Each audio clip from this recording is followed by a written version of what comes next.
이 시간엔 여러분과 함께 십자가 위에서 본 예수라는 제목으로 은혜를 나누겠습니다.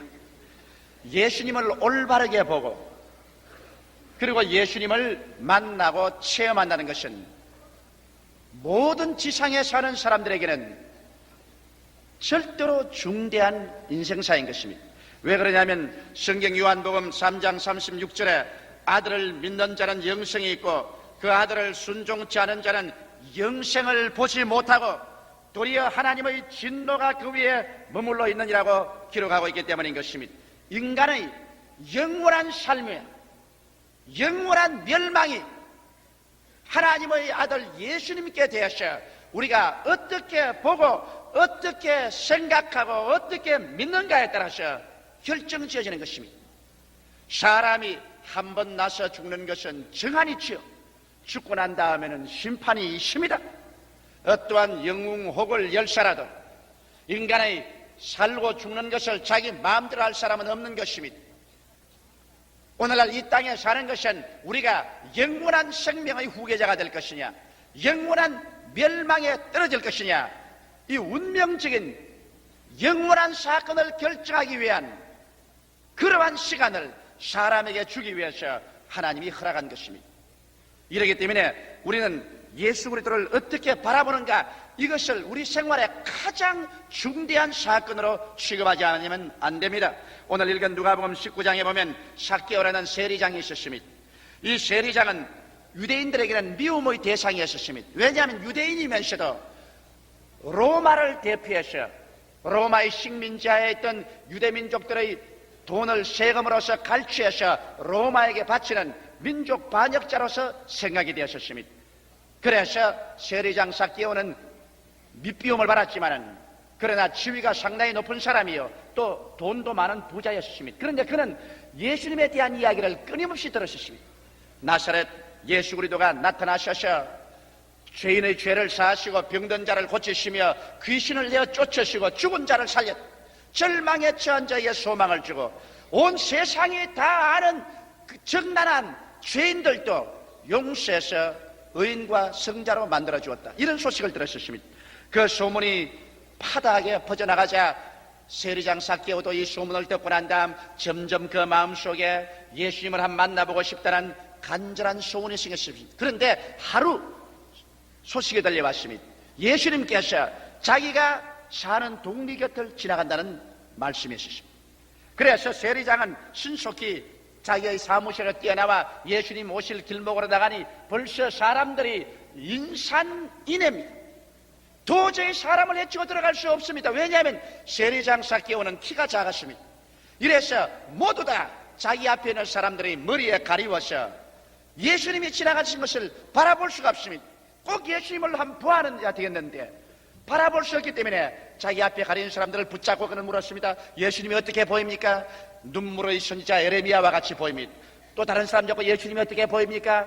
권능의 사자 엘리야와 같이 보입니다. 또 다른 사람을 자꾸 물어보니 그 사람 말하기를 세례 요한이 죽었다가 다시 살아났기 때문에 그 안에서 권능이 역사한다고 합니다. 사람마다 예수님에 대한 평가를 달리하고 있는 것입니다. 그래서 여기에 삭개오는 도저히 사람들을 통해서 예수님의 평가를 들어가지고는 만족할 수 없기 때문에 그만 그 자리에서 세무서장이라는 체면도 다 벗어 던져버리고 예수님이 지나가는 그 길목 뽕나무 위에 기어 올라가셨습니다. 높이 뽕나무 위에 올라가서 잔뜩 나무를 부여 안고서 자기 밑으로 다가오는 예수님을 마음을 다해서 그는 바라보았습니다. 그는 예수님의 그 사랑과 자비에 꽉 들어찬 눈동자를 보았습니다. 말로서 표현할 수 없는 얼굴의 부드러운 곡선과 그 아름다운 모습을 보았습니다. 예수님의 발걸음마다 향기가 살리는 역사가 진동하는 것을 그는 느끼고 바라보았습니다. 그는 심취하여 나무에 올라앉은 자기 스스로를 잊어버리고 있었습니다. 그런데 갑자기 예수님께서 삭개오가 올라앉아 있는 그 뽕나무 위에 뛰어오시자 발걸음을 멈추시고 삭개오를 쳐다보았습니다. 그러자 삭개오는 정신이 번쩍 들었습니다. 그의 눈이 예수님의 눈과 마주치게 된 것입니다. 그럴 때 예수께서 말씀하기를 삭개오야 그 나무에서 속히 내려오라. 내가 오늘 내 집에 유하여야겠다. 너무 즐거워서 삭개오는 나무에서 손살같이 내려왔습니다. 그는 춤을 덩실덩실 추면서 예수님을 인도하여 자기 집으로 들어갔습니다. 그리고 예수님께서는 삭개오의 집에 들어오시자마자 삭개오의 생애 속에 돌이킬 수 없는 위대한 변화를 일으켜 주었습니다. 삭개오는 말하기를 내가 토색하여 얻은 것을 모두 다 갚겠다고 말하셨습니다. 예수님께서는 삭개오를 보고 말하기를 너도 오늘 아브라함의 자손이라 이 집에 구원이 이르렀다고 말씀하셨습니다. 이 말씀은 우리에게 깊은 상징적인 의미가 있습니다. 왜냐하면 오늘날 우리가 삭개오처럼 예수님을 만나고 싶은 간절한 심정을 가진 것은 2000년 전이나 오늘 이 자리에 있는 여러분이나 다 또 한 가지 마음인 것입니다. 그러나 우리가 예수님을 만나보려고 뛰어나온 즉 너무나 많은 사람의 머리에 가려서 예수님을 올바르게 볼 수가 없는 것입니다. 너무나 많은 종교가 그렇지 않으면 철학가, 도학가, 과학자들 이런 사람들이 머리에 가려서 예수님을 우리는 올바르게 바라볼 수가 없습니다. 어떠한 사람들은 말하기를 예수님은 위대한 종교가였다고 말하고 또 견줄 데 없는 인생의 스승이었다고 말하고 사회개혁가라고 말하기도 하고 혁명가라고 말하기도 하고 또 훌륭한 의사였다고도 말하기도 하고 그래서 도대체 예수님께서 진실로 어떠한 모습으로 우리를 찾아오시는지 진정한 모습을 바라보기가 심히 힘든 것입니다. 그러므로 오늘 우리들은 삭개오처럼 사람들의 머리에 가리워서 그 사람들 한 사람 한 사람을 잡고 예수님을 어떻게 보느냐, 예수님이 어떻게 보이느냐 그런 질문을 해서 사람이 보는 예수를 따라하지 말고 우리도 나무 위에 올라가서 나무 위에서 사람의 가리움이 없이 적나라한 예수 그리스도를 바라보고 알고 예수님에 대한 믿음을 얻어야 될 것인 것입니다. 그럼 오늘 우리는 어떤 나무 위에 올라가야 되겠습니까? 성경에는 예수 그리스도를 보기 위해서 올라가야 될 나무가 있는 것을 보여줍니다. 그것은 골고다 산정에 세워진 갈보리 십자가의 나무인 것입니다. 우리가 예수님을 올바르게 보려면 이 갈보리 십자가의 나무 위에 올라가서 예수님을 바라보아야 참으로 예수님은 나와 무슨 관계가 있으며 왜 나에게 찾아오셨는가 그것을 알게 되실 것입니다. 그러면 갈보리 십자가 나무에 올라가서 예수님을 보고 싶어도 어떠한 방법으로 올라갈까요? 성경은 갈보리 십자가의 나무에 올라갈 수 있는 길을 보여주고 있습니다. 성경 이사야서 53장 4절로 6절에 보면 바로 갈보리 십자가에 올라가서 우리가 관망하여서 볼 수 있는 예수를 그곳에 보여주고 있는 것입니다. 그러면 우리 갈보리 십자가에 올라가서 한번 예수님을 쳐다보고 바라보십시다. 거기에서 보여주는 예수님은 어떠하신 분이실까요? 갈보리 십자가에 올라가서 바라본 첫째 예수의 모습은 이렇게 우리는 이사야와 같이 외치지 아니할 수 있습니다. 그는 실로 우리의 질고를 걸머졌다. 갈보리 십자가에서 바라본 예수 그리스도의 몸에는 성한 자국이 하나도 없었습니다. 그의 몸은 상처투성입니다. 푸르고 붉고 찢어지고 상처 입어 피가 엉겼었습니다. 덩어리는 채찍에 맞아 온 가슴에도 파헤쳐졌고 얼굴은 얻어맞아 상처투성입니다. 예수님이시여 죄도 없고 흠도 없으신 하나님의 아들 이 땅에 33년 사시면서 어떠한 사람에게도 상처를 입힌 적이 없고 괴롭힌 적이 없으며 사람을 고통 준 적이 없는 예수님, 가는 곳마다 좋은 일을 행하시고 사람을 살리신 주님이시여 어찌하여 무엇 때문에 이처럼 상처를 받아 온 몸이 푸르고 붉게 멍들고 찢어졌나이까? 예수님이여 십자가에 올라가서 바라보는 당신은 왜 이렇게 전신이 상처 입었나이까? 우리는 십자가에서 바라본 예수 그리스도의 메시지를 들을 수 있습니다. 저가 채찍에 맞음으로 너희가 나음을 입었도다. 예수께서 십자가에서 올라가서 상처 입은 그 모습을 우리 바라보게 될 때 그곳에서 우리는 치료자 예수님을 바라볼 수 있는 것입니다. 오늘날 예수 그리스도의 복음의 메시지는 여러분 치료의 메시지인 것입니다. 주님의 설교 말씀을 성경에 기록한 예수님의 입에서 나오는 가르침만 가지고서 예수님을 평가해서는 안 됩니다. 예수님은 두 가지 방법으로 우리에게 메시지를 전합니다. 그 행동 메시지와 언어 메시지인 것입니다. 여러분 성경의 마태복음, 마가복음, 누가복음, 요한복음을 통해서 보게 될 때 예수님의 행하신 그 행동을 통해서 하나님 성령께서 우리에게 주시는 중대한 메시지가 있습니다. 예수님은 여러분 행동을 한마디로 무엇으로 평가할 수 있을까요? 예수님이 행하신 모든 것 중에 주께서 절대적으로 사람을 고치는 일로서 그 행동하셨습니다. 예수님이 어느 곳에 가셨으면 병 고치러 가셨습니다. 예수님께서 무슨 일을 하고 계시면 그게 상처입은 인간을 고치고 있는 것을 볼 수 있습니다. 예수님께서 돌아오시면 병 고친 자를 고치고 돌아오는 모습을 볼 수 있는 것입니다. 그리도의 손길이 가는 곳마다 장님은 눈을 뜨고 귀머거리는 들었고 벙어리는 말했었습니다. 전간병을 하는 사람은 귀신이 쫓겨나고 정신이 올바르게 되었으며 문둥병은 깨끗하게 되어 고향 산천으로 돌아갔고 혈루병 하는 여인은 혈루병에서 나와서 기다리는 남편과 자식에게로 돌아가셨습니다. 예수님께서 손으로 만지는 곳마다 말씀하는 곳마다 일어서고 앉는 곳마다 치료가 강물같이 흘러나셨습니다.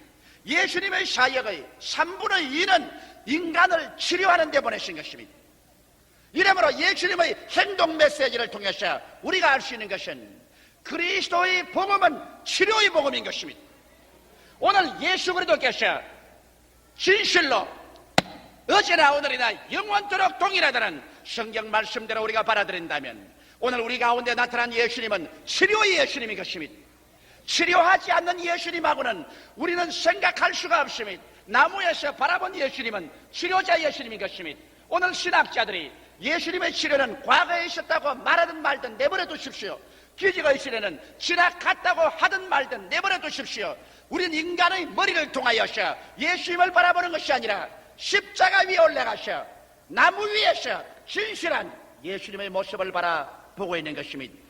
우리가 바라본 진실한 예수 그리스도는 우리를 치료하는 예수님인 것입니다. 그의 행동 메시지로 그렇게 말씀하실 뿐 아니라 주님은 친히 입을 열어서 그렇게 말씀하셨습니다. 예수님은 12제자를 불러셔서도 회개하라 천국이 가까워왔다 하시고 가는 곳마다 귀신을 쫓아내고 문둥병을 깨끗이 하고 병든 자를 고치라고 말하셨습니다. 천국은 치료를 동반하고 다가오는 것을 말씀하셨습니다. 주님께서 70인의 제자를 불러서 말할 때로 가는 곳마다 어느 집에 들어가든지 그곳에 내어주는 음식을 먹고 그곳에 있는 병자를 고치라고 말씀하셨습니다. 예수님께서는 마지막으로 모든 성도들에게 믿는 자들에게는 이런 표징이 따르니 병든 자에게 손을 얹은즉 나으려고 하셨으며 야고보서에는 전 교회를 향해서 말씀하시기를 너희 중에 병든 자가 있느냐 저는 교회 장로들을 청할 것이요 저들은 주의 이름으로 기름을 바르며 위하여 기도할지니라. 믿음의 기도는 병든 자를 구원하리니 주께서 저를 일으키시라고 말씀하셨습니다. 이러므로 예수께서 오늘날 우리 가운데 오신 것은 전 인류를 치료하기 위해서 오신 것입니다. 나는 얼마 전에 미국에 보내는 텔레비 프로그램에 간증으로 나온 우리 교회 자매님 한 분의 간증을 듣고 깊이 마음에 감격을 느꼈습니다. 이 젊은 자매님은 아들을 얻었는데 이 아들이 고칠 수 없는 불치의 간질병자였습니다. 그는 말하기를 번개가 쳐도 간절을 하고 비행기 소리가 요란하게 지나가도 간절을 하고 그리고 방공 사이렌이 불어도 간절을 하고 동리 아들과 놀아서 하는데 얻어맞아도 간절을 하고 그래서 집에서도 간질을 하고 학교에서도 간질을 하고 들에서도 간질을 하고 그 어머니의 마음은 칼로서 뚫리는 것 같았습니다. 병원이란 병원은 다 데리고 다녀도 병원의 신다는 이 어린아이는 뇌가 잘못되어서 평생토록 간질병 환자로서 일생을 보낼 수밖에 없다고 말했습니다. 절망한 젊은 어머니는 이 어린아이에게 그 불행을 주는 것을 견딜 수 없어서 같이 죽기로 작정했습니다. 그래서 수면제를 같이 사서 아들과 같이 먹었는데 아들은 옆에 사람들이 곧장 돌보아줘서 곧 깨어나고 엄마는 거의 죽었다가 병원에서 깨어나게 된 것입니다. 그래서 너와 나와 죽자 인생을 더 살아봤자 소망이 없다 그런 절망 상태였습니다. 병원에서 그 어머니가 혼수 상태에서 깨어나자마자 그에게 예수님의 환상이 나타났습니다. 흰 옷을 입은 예수께서 나타나셔 내가 내 아들이 살 수 있다면 만일 사람들이 와서 배설물을 몇 말을 먹으면 내 아들이 살 수 있다면 먹겠느냐? 주님이시여 내 아들이 간질병에서 나와서 올바른 사람이 되어 살 수 있다면 내가 배설물을 몇 말을 먹더라도 먹겠습니다. 그런 각오가 있으면 좋다. 그렇다면 너 아들을 살리기 위해서 예수를 믿어라. 배설물을 몇 말이라도 먹을 수 있는 각오라면 예수를 못 믿겠느냐? 그는 예수란 예자도 몰란 여자였습니다. 그 말을 듣고 병원에서 나오자마자 그가 교회를 찾은 것이 우리 순복음 중앙교회를 첫날 찾으셨습니다. 그가 첫날 이처럼 와서 예배를 보고 난 다음에 병자 위한 기도를 하고 제가 첫말에 그렇게 말을 하더랍니다. 오늘 간질한 어린아이를 가진 절망에 찬 어머니가 이 자리에 참석했는데 그 어린아이가 나았다고 말하더랍니다. 첫날에 와서 그 말을 듣고 너무나 감격해서 통곡을 하고 울고, 그러고 난 다음에 집에 돌아가는데 다시 마음속에 의심이 들어왔습니다. 온 병원의 의사가 다 못 고친다고 하는데 목사가 나았다고 한다고 나을 턱이 있겠는가? 그러나 집에 돌아가자마자 그 아이를 데리고서 병원마다 다니면서 조사를 해봤는데 간질은 온데간데 없고 뇌의 상처는 깨끗이 나아버리고 말하셨습니다. 그는 온전히 치료함을 말하셨습니다. 오늘날에 와서는 학교에 잘 다니고 학교에서도 성적도 우수해서 언제나 1등만 한다고 말하셨습니다. 예수님은 어제나 오늘이나 영원토록 동일하신 분인 것입니다. 나무에 달린 예수님은 찢어진 등과 몸을 가진 예수님이요, 그는 여러분을 치료하기 위해서 오늘 이 자리에 와 계신 것입니다. 둘째로 나무에 달린 예수님을 쳐다보십시다. 그게는 우리의 슬픔을 당하였다고 말하고 있는 것입니다. 예수님은 여러분 항상 웃으시는 예수님으로 나타나 있지 않습니다. 성경에 예수께서 웃으셨단 말은 여러분 찾아볼 수 없습니다. 그러나 성경에 예수님께서 우셨다는 말은 여러분 찾아볼 수 있습니다. 나사로의 무덤가에 와서 마리아와 마르다가 통곡하며 우는 것을 보고 예수님도 우셨습니다. 예수님은 예루살렘 성을 바라보시면서 예루살렘아 예루살렘아 암탉이 병아리를 품에 품은 같이 내가 몇 번이나 너를 내 품에 품으려고 하였던고, 그렇게 말씀하시면서 울으셨습니다. 예수님께서는 이 시간에도 여러분과 나를 향하여 두 손을 활짝 내미시고 수고하고 무거운 짐진 자들아 다 내게로 오라, 내가 너희를 편히 쉬게 하겠다, 이 말씀을 한 예수님께서는 우시면서 이 말씀을 하는 것입니다. 예수께서는 여러분 오늘날 수고하고 무거운 짐을 지며 상처 입어서 슬픔에 처한 여러분과 나를 도와주기 위해서 십자가에 올라가셨습니다. 성경은 말하기를 그는 실로 우리의 슬픔을 당하였다고 말했습니다. 예수께서 여러분과 나의 슬픔을 당한 것은 여러분과 내가 슬픈 환경을 지나가면서도 슬픔을 극복하고 일어나 살 수 있게 하기 위한 것입니다. 사람이 마음에 믿음, 소망, 사랑만 있으면 어떠한 역경도 이겨나올 수 있는 것입니다. 인간 자원 중에 가장 위대한 자원이 마음의 자원인 것입니다. 마음에 믿음과 소망과 사랑을 잃지 아니하면 어떠한 역경도 사람들은 이겨나갈 수가 있는 것입니다. 나는 깊은 슬픔을 극복한 부형님의 이야기를 들어본 적이 있습니다. 이 부형님 큰 사업을 하다가 그만 사업에 실패를 해서 약 10억 가까운 빚을 짊어지시, 양사방에서 빚쟁이들이 빚을 내라고 아우성입니다. 그는 친한 친구들도 있습니다. 그의 체면으로 말미암아 죽었으면 죽었지 부도를 낼 수가 없습니다. 그래서 그는 다가오는 정신적인 압력으로 말미암아 깊은 좌절에 빠져서 죽지도 살지도 못하는 처지였습니다. 그런 택시를 타고 지나가면 다리 밑에 지나가면 다리 내위에서 무너지면 좋겠다, 자동차를 타가면 앞차나 뒷차나 와서 받아서, 그래서 죽음으로 말미암아 이유 있는 죽음이 되어서 사업을 망쳐버린 이유를 세웠으면 좋겠다. 그는 어떻게 하면 죽을까? 죽을 방법만 모시겠습니다. 이제는 그에게는 나갈 길은 없고 절망적인 슬픔이 그의 가슴을 짓눌렀습니다. 그러자 그는 우리 순복음 중앙교회 친구의 인도로서 찾아오게 된 것입니다. 그는 설교를 듣고 또 설교를 들으면서도 항상 나는 이 절망적인 상황에서 이 수많은 사람의 상처를 입히고 어떻게 살까 늘 걱정을 하고 있었습니다. 그런데 하나님의 성령이 역사하셨습니다. 슬픔을 당한 예수님이 그 가슴 속에 들어가셨습니다. 예수님께서 그 마음속에 이 자리에 앉아서 설교하는데 이렇게 말했습니다. 이 사람아, 너 체면 차릴 게 뭐냐? 너가 무엇이 그렇게 위대하기에 너의 체면을 그렇게 두려워하느냐? 너희 시간에 벗어버리고 어느 곳에 가서 막벌이 노동을 해도 먹고야 살지 않겠는가? 무엇 때문에 너희 체면을 두려워하는가? 오늘 너라는 자아를 벗어 던져버려라. 너가 하나님 앞에서 위대하면 얼마나 위대하며 훌륭하면 얼마나 훌륭한가? 자아를 벗어버려라. 주의 말씀을 듣고 깨어져서 그는 흐느끼 울었습니다. 잠시 만에 자아를 벗어버렸습니다. 자아라는 우상이 깨어지고 나는 한 사람의 평범한 인간으로서 육체 노동을 해서라도 먹고 살겠다고 생각하자 수고하고 무거운 짐진 자들아 다 내게로 오라, 내가 너희를 편히 쉬겠다는 예수님께서 그 마음을 붙잡아서 한없는 마음속에 평안과 용기가 생겨났습니다. 이제는 두렵지 않습니다. 이제는 슬프지 않습니다. 절망하지 않습니다. 마음속에 웃음과 평안이 깍들어졌습니다. 그는 다시 일어나서 그 마음의 자원을 가지고 불가능에 도전했고, 그것이 1977년도 일인데 1980년도 일은 오늘날에 와서는 그 모든 빚을 다 청산하고 그의 사업을 재복구하고 새로운 영혼이 잘됨같이 범사에 잘되며 강건하고 생명을 얻되 넘치게 하는 새로운 자세로서 저희 앞에서 그 간증을 하는 것을 들었었습니다. 예수님을 통해서 얻은 평안으로 인생을 재출발할 수가 있는 것입니다. 여러분, 예수님을 보십시오. 나무 위에 올라가서 달린 예수님 보십시오. 슬픔으로 말미암아 그의 전 얼굴은 다 이절어져 있습니다. 왜 예수님이 슬픔을 당했나요? 여러분과 나의 슬픔을 짊어져 주기 위해서 그렇으니, 오늘 슬픔을 당한 여러분, 예수 앞에 나와서 무릎을 꿇으십시오. 예수 앞에 나와서 슬픈 사연을 예수에게 다 고백하십시오.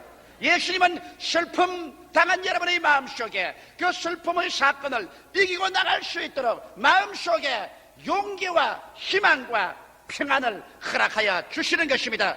이 하늘의 자원을 얻고 나면 어떠한 운명과 역경도 견뎌나갈 수 있는 것입니다. 셋째로, 나무에 달린 예수님 우리 또 한번 쳐다볼까요? 성경은 말하기를 그가 찔리면 우리 허물을 인하며 그가 상하면 우리의 죄악을 인하며라고 말하셨습니다. 나무에 달린 예수님을 바라보게 될 때 그는 우리의 허물과 죄를 짊어지신 예수로 나타나는 것입니다. 허물이란 무엇입니까? 여러분과 내가 인생에 살면서 저지른 죄악입니다.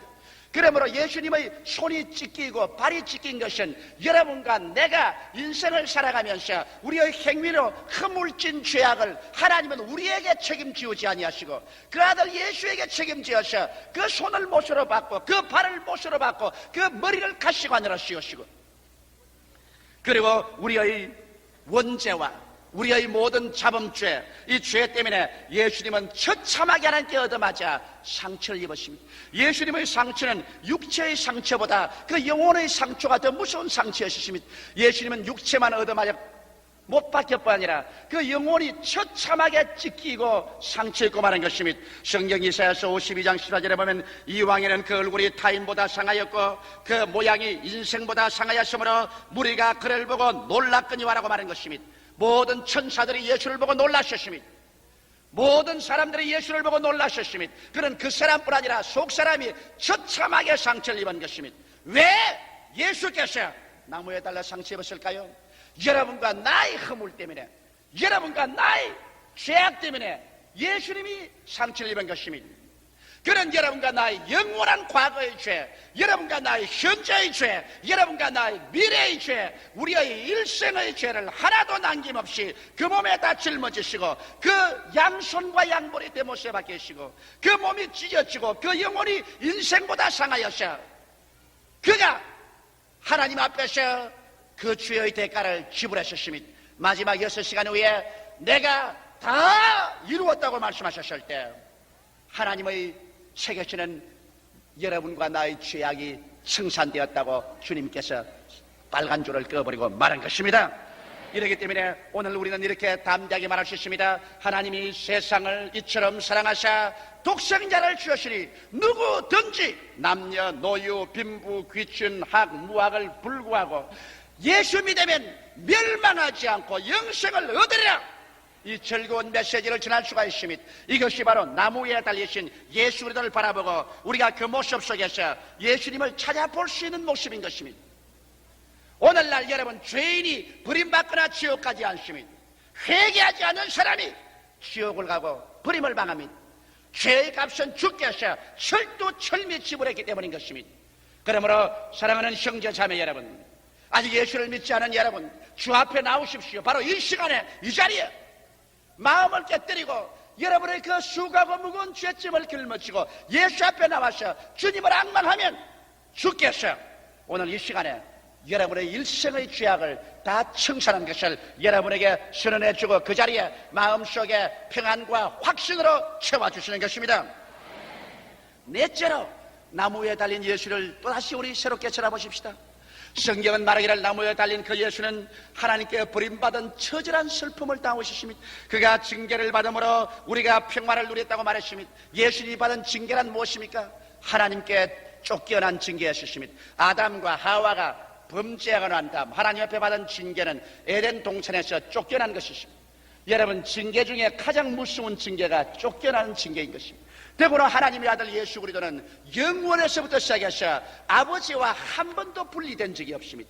그런 예수께서 모든 인생의 죄악을 다 짊어지고 그러므로 말미암아 죄악으로 인하여 다가오는 회오르치는 폭풍과 같은 절망을 주님께서 다 그 잔 마시시고 하나님께 버림을 받으셨습니다. 그렇기 때문에 해와 달과 별들도 비추기를 거부해서 대낮에 온 천지가 캄캄했었습니다. 예수님은 그 절망적인 상황에서 견딜 수가 없어 엘리 엘리 라마 사박다니, 하나님이여 하나님이여 어찌하여 나를 버리시나이까. 버림받는다는 것은 여러분 무서운 것입니다. 오늘날 노인들이 여러분 견디기 어려운 것이 뭔지 압니까? 노인들이 사회에서 소외당하고 이제 노인이라고 버림당하는 그것이 가장 무섭습니다. 인생에서 내가 필요하다고 생각하고 사랑할 수 있고 사랑받을 수 있을 때 삶의 가치가 있습니다. 그러나 내가 버림받아서 이 삶도 필요 없는 인간이 되고 아무도 사랑할 사람도 없고 사랑받을 수 없는 사람이 될 때 그는 절망해버리고 마는 것입니다. 예수님께서는 하나님께 버림을 당하셨습니다. 사람에게 버림을 당하셨습니다. 그는 가장 처절한 절망과 고독의 징계를 받았습니다. 그러나 성경은 말씀하기를 제가 징계를 받음으로 우리가 평화를 누렸다고 말한 것입니다. 예수님께서 아담 이후로 쫓겨난 인생을 총대변해서 예수님께서 징계를 받음으로 말미암아 하나님 앞에 쫓겨남으로 이제 여러분과 나로 하여금 예수를 통하여서 하나님 아버지의 자녀가 되고 하나님 앞에 들어오고 하나님의 성령을 받도록 하기 위해서 주님께서 그렇게 하신 것입니다. 성경 에베소서 2장 16절로 18절에 보면 또 십자가로 이 둘을 한 몸으로 하나님과 화목하게 하려 하심이라. 원수된 것을 십자가로 소멸하시고 또 오셔서 먼 데 있는 너희에게 평안을 전하고 가까운 데 있는 자들에게 평안을 전하셨으니 이는 저로 말미암아 우리 둘이 한 성령 안에서 아버지께 나아감을 얻게 하려 하심이라. 그러므로 먼 데 있는 이방인이나 가까운 데 있는 유대인이나 모두 다 예수 그리스도의 징계받은 십자가를 통하여 다 용서를 받고 평화를 만들어서 이제는 하나님께 나올 때 하나님의 진노와 심판의 두려움이 없이 친아버지로 아바지요 우리는 부르고 나올 수가 있는 것입니다. 아버지의 그 사랑이 우리 가운데 성령으로 넘쳐납니다. 예수께서 징계를 받음으로 말미암아 우리가 이제 평화를 누리고 우리는 두려움 없이 하나님 앞에 설 수 있고 하나님 앞에 들어갈 수 있는 이 행복을 얻게 된 것입니다. 사랑하는 성도 여러분, 삭개오는 나무 위에서 예수님을 올바르게 배웠을 때 예수님은 곧장 삭개오의 나무 밑에 와서 삭개오야 내려오라. 오늘날 내가 내 집에 유하여야 되겠다고 말하셨습니다. 지금도 그렇습니다. 형식적인 예수, 의식적인 예수, 철학과 윤리적인 예수, 사회과 도덕주의적인 예수 아닌 나무에 달린 예수 그리스도를 올바르게 바라보고 우리를 대속하신 예수 그리스도를 우리가 바라보고 믿을 때 이 시간에 예수님은 여러분과 내게 와서 말합니다. 나무에서 내려오라. 내가 너희 속에 들어가서 유하여야 되겠다. 할렐루야. 구말리 장천 멀리 있는 예수님이 아니요 2000년 전의 예수님이 아닌 것입니다. 이 시간에 주님께서 내게로 오라. 내가 너희 안에 들어가서 너희 집에 유하겠다. 예수님이 삭개오의 집에 들어오자 삭개오의 일생이 변화되고 마는 것처럼 오늘 예수님이 여러분 속에 들어오는데 여러분이 변화되지 않을 수가 있겠습니까? 이 예수께서 여러분과 나를 붙잡는데 변화되지 않겠습니까? 저가 찔리면 우리 허물을 인하며 저가 상하면 우리 죄악을 인함이라. 저가 징계를 받음으로 우리가 평화를 누리고 저가 채찍에 맞음으로 우리가 나음을 얻었도다. 이 예수께서 오늘 이 시간에 여러분 마음속에 들어오시기를 원하시고 있는 것입니다. 여러분 십자가의 예수님을 바라보십시오. 그리고 그 음성에 귀를 기울이십시오. 예수님은 한 사람도 소외시키지 않습니다. 예수님은 한 사람도 사람을 외모로 취급하지 않습니다. 주님은 오늘 이 시간에 십자가에서 예수님을 바라보고 있는 여러분을 보고 말합니다. 마음이 병든 자, 육체가 병든 자, 생활이 병든 자, 절망에 취한 자, 슬픔에 취한 자, 여러분 모든 사람 보고 말합니다. 너희 질고는 내가 담당하마. 너희 슬픔은 내가 짊어지마. 너희 허물과 죄는 내가 다 책임지마. 너희 징계는 내가 걸머지고 너에게 평화를 주마. 수고하고 무거운 짐진 자들아 다 내게로 오라. 내가 너희를 편히 쉬게 하여 주겠다. 여러분이 예수를 어떻게 하겠습니까? 이러한 분은 역사 이후로 있은 적이 없습니다. 오직 예수님 한 분밖에 없습니다. 이 예수께서 여러분과 나를 품어주셔서 여러분과 나와 인생을 같이 살기 위해서 이 시간에 못자국난 손을 여러분과 내 앞에 내밀고 여러분과 나를 초대하고 있습니다. 이 시간에 그리스도 앞에 나오십시다. 다 같이 고개 숙여 기도드리겠습니다. 살아계신 하나님 아버지시여, 나무 위에 올라가서 우리는 예수님을 보았었습니다. 신학자가 본 예수님도 아니요 혁명가가 본 예수님도 아닙니다. 문학자나 철학자가 본 예수님도 아닙니다. 나무 위에 올라가서 본 예수님은 하나님, 그는 실로 우리의 질고를 지고 우리의 슬픔을 당한 예수님이었습니다. 그는 찔리고 상처 입어 우리 죄악을 짊어진 예수님이었습니다. 그런 징계를 받음으로 말미암아 하나님과 우리 사이에 평화를 가져온 예수님이었습니다. 나무에 달린 예수님을 우리는 쳐다보고 정신없이 바라보고 있습니다. 삭개오야, 나무에서 내려오라, 내가 너희 집에 유하여야겠다. 그 예수님 오늘 이 시간에 우리와 같이 계셔서 이 예수님을 바라본 사람들마다 그들 속에 들어와서 그들을 변화시키고 구원시키고 은총을 베풀기 위해서 찾아주시는 예수님 감사하옵나이다.